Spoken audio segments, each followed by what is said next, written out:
Assalamualaikum warahmatullahi wabarakatuh.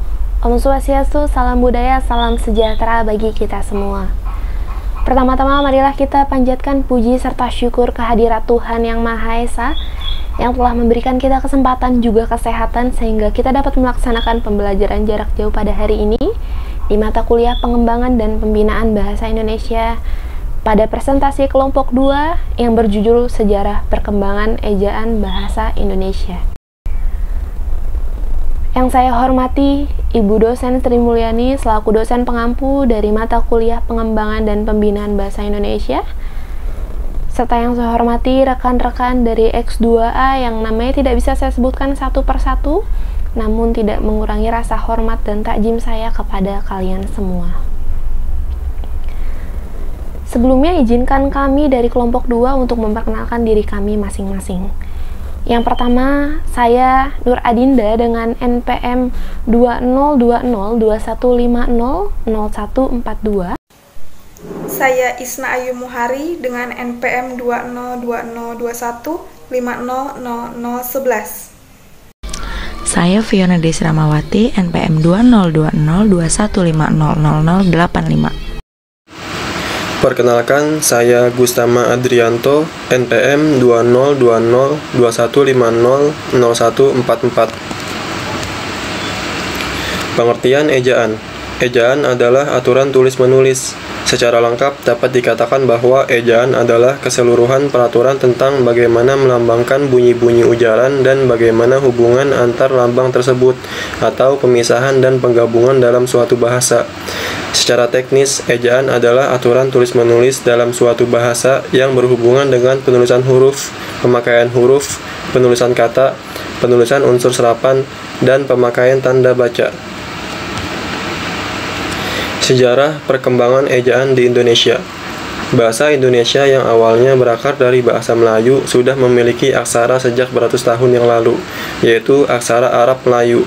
Di Nusantara ini, bukan saja aksara Arab Melayu yang kita kenal, kita juga mengenal aksara Jawa, aksara Sunda, aksara Bugis, aksara Bali, aksara Lampung, aksara Kerinci, aksara Rejang, dan aksara Batak.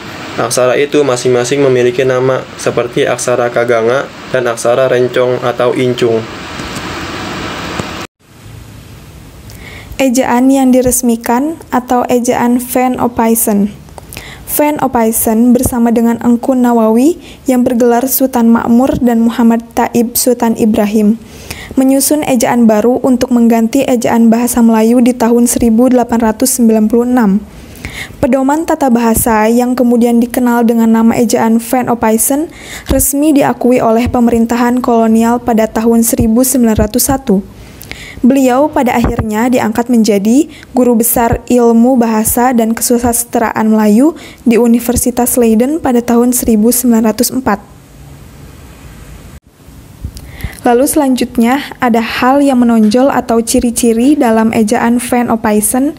Yang pertama, huruf Y ditulis dengan J, misalnya sayang ditulis sajang, yakin ditulis jakin, saya ditulis saja. Yang kedua ada huruf U ditulis dengan OE, misalnya umum ditulis oemem, sempurna ditulis sempoerna. Lalu yang ketiga ada huruf K, pada akhir kata atau suku kata ditulis dengan tanda koma atas, misalnya rakyat ditulis rakyat, bapak ditulis bapak, rusak ditulis rusak, menggunakan tanda koma atas. Yang keempat, ada huruf J ditulis dengan DJ. Misalnya, Jakarta ditulis Jakarta, raja ditulis raja, jalan ditulis jalan. Lalu yang kelima ada huruf C ditulis dengan TJ. Misalnya, pacar ditulis pacar, cara ditulis tejara, curang ditulis curang. Yang keenam ada gabungan konsonan KH ditulis dengan CH. Misalnya, khawatir ditulis cawatir, akhir ditulis akhir. Ejaan Republik atau ejaan Suwandi. Profesor Insinyur RM Suwandi Notokusumo adalah Menteri Pengajaran, Pendidikan dan Kebudayaan Indonesia pada tahun 1955 hingga tahun 1956 pada Kabinet Burhanuddin Harahap. Beliau lulus sebagai insinyur sipil dari Teknis Hughes School T Bandung, sekarang Institut Teknologi Bandung pada bulan Desember 1936. Untuk menyempurnakan dan menyederhanakan sistem ejaan Van Ophuijsen, R.M. Suwandi menyusun ejaan baru yang bernama Ejaan Republik. Pada tahun 1947 berdasarkan Surat Keputusan Menteri Pendidikan, Pengajaran dan Kebudayaan Republik Indonesia nomor 246/BHG.A tanggal 19 Maret 1947. Berikut beberapa perubahan yang terjadi dalam Ejaan Republik, yaitu yang pertama, gabungan huruf OE diganti dengan huruf U. Misalnya oem-oem menjadi umum, sempoerna menjadi sempurna, pendoe-doek menjadi penduduk. Bunyi hamzah diganti menjadi huruf K. Misalnya rakyat menjadi rakyat, bapak menjadi bapak, rusak menjadi rusak. Yang ketiga, kata ulang boleh ditandai dengan angka 2. Misalnya rata-rata ditulis rata 2, yang berarti rata-rata. Dan yang terakhir, huruf E, taling, dan pepet dalam Ejaan Republik tidak dibedakan. Ejaan yang tidak diresmikan, Ejaan Melindo. Kata Melindo merupakan akronim dari Melayu Indonesia. Ejaan ini disusun atas kerjasama antara pihak Indonesia, Selamat Muljana, dan pihak Persekutuan Tanah Melayu Malaysia, dipimpin oleh Syekh Nasir bin Ismail yang tergabung dalam Panitia Kerjasama Bahasa Melayu Bahasa Indonesia pada tahun 1959. Kerjasama ini berhasil merumuskan Ejaan Melindo. Awalnya, Ejaan Melindo dimaksudkan untuk menyeragamkan ejaan yang digunakan di kedua negara tersebut. Namun, karena ada pergolakan politik antar dua negara tersebut, ejaan ini pun gagal diresmikan. Dalam konsepnya, Ejaan Melindo tidak jauh beda dengan Ejaan Pembaharuan. Hal yang berbeda dari Ejaan Melindo adalah sebagai berikut. Gabungan konsonan TJ diganti dengan huruf C. Misalnya, tejinta ditulis cinta, pantejing ditulis pancing, tejangkir ditulis cangkir, dan lain sebagainya. 2. Gabungan konsonan NJ diganti menjadi NY. Misalnya jamuk ditulis nyamuk, penjakit ditulis penyakit, Jawa ditulis nyawa, dan lain sebagainya. Yang ketiga, gabungan konsonan NJ diganti menjadi NY. Contohnya, njonya menjadi nyonya. Yang kedua, banjak menjadi banyak, dan jasar menjadi nyasar. Ejaan Bahasa Indonesia yang disempurnakan. Ejaan yang disempurnakan atau EYD diresmikan oleh Presiden Republik Indonesia Soeharto pada tanggal 17 Agustus 1972. Ejaan ini diresmikan atas dasar keputusan Presiden nomor 57 tahun 1972 dengan nama Ejaan yang disempurnakan, yang berupa pemaparan kaidah ejaan yang lebih luas, dan penggunaannya diresmikan dengan Surat Keputusan Menteri Pendidikan dan Kebudayaan tanggal 27 Agustus 1975 nomor 0196-U-1975. Ejaan yang disempurnakan ini merupakan hasil penyempurnaan dari beberapa ejaan yang telah disusun sebelumnya. Yang pertama, perubahan DJ, TJ, NJ, CH, DJ menjadi J, TJ menjadi C, NJ menjadi NY, dan CH menjadi KH. Misalnya, jelas menjadi jelas, cinta menjadi cinta, jamuk menjadi nyamuk, dan akhir menjadi akhir. Yang kedua ada huruf F, V, dan Z yang merupakan unsur serapan dari bahasa asing diresmikan pemakaiannya. Misalnya fakir, fakultas, fiksi, versi, vertikal, virus, vitamin, zat, lazim, zebra, dan lain sebagainya. Yang ketiga ada huruf Q dan X yang lazim digunakan dalam bidang ilmu pengetahuan tetap digunakan.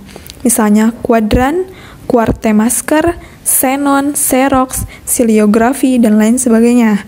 Yang keempat, ada penulisan di sebagai awalan dibedakan dengan di yang merupakan kata depan. Misalnya, ini contoh di sebagai awalan. Ada dikasihi, dicintai, dibaca, dimakan. Lalu ada contoh di sebagai kata depan. Contohnya, di pemantang siantar, menggunakan spasi. Di bawah, di kanan, di langit, di laut, dan lain sebagainya.